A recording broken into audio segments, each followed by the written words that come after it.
impression of Viv is that he's tremendously serious about what he's doing, which is really what makes the difference between him and a lesser cricketer.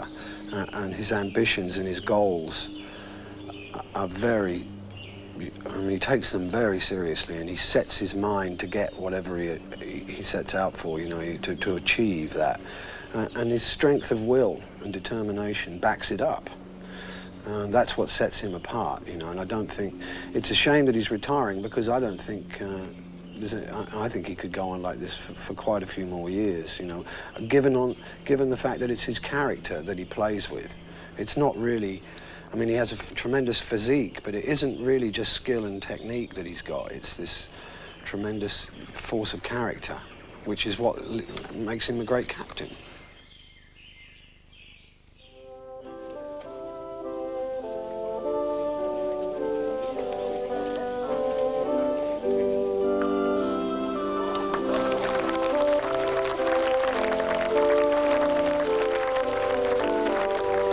It's an early summer Sunday in England. The sound of leather hitting willow, time to ponder, time for tea, time to browse through the Sunday paper. But above all, time to watch cricket. For today, the Duchess of Norfolk's 11 is playing host to a touring side whose roots lie not in the green fields of Sussex, but thousands of miles away in the shimmering heat of the Caribbean. For one man, the long walk to the wicket will give him time to reflect on 20 tumultuous years at the very pinnacle of his sport.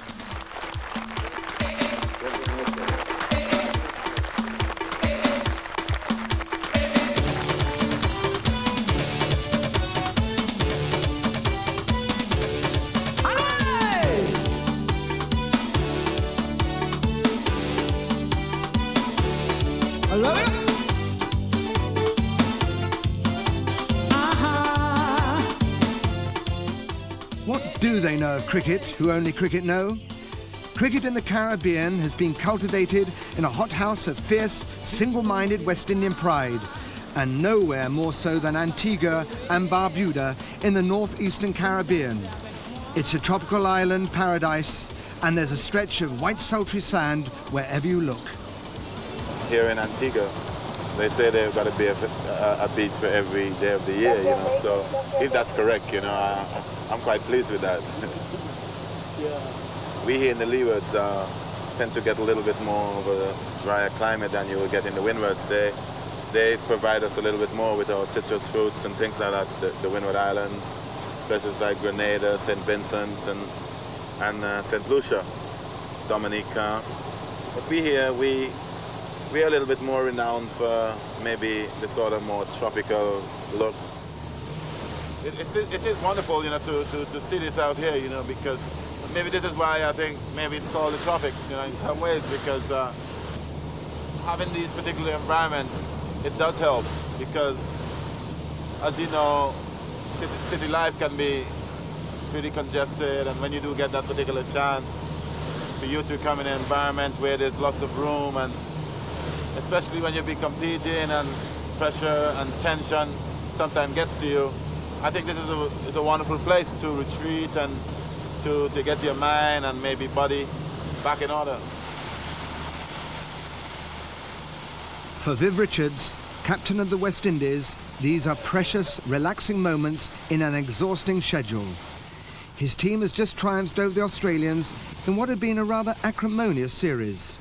It is now late April, and he is due to fly out to England to start what he has said will be his last tour there. He was not to see Antigua again until September.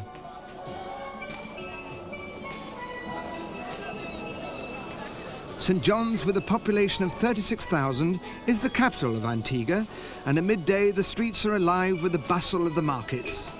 Fruit and vegetables are displayed by the street vendors for locals and tourists. The great divide between these tourists and others lounging in luxury beachside hotels and local society is easily bridged. All you have to do is talk cricket, for it was amongst these streets that Isaac Vivian Alexander Richards was born.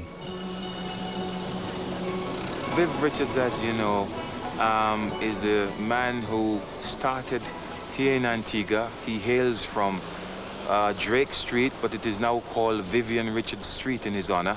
Viv has been a very nice lad. I remember teaching him at the Antigua Grammar School. I myself taught there for 3 years prior to becoming a doctor. And he was a very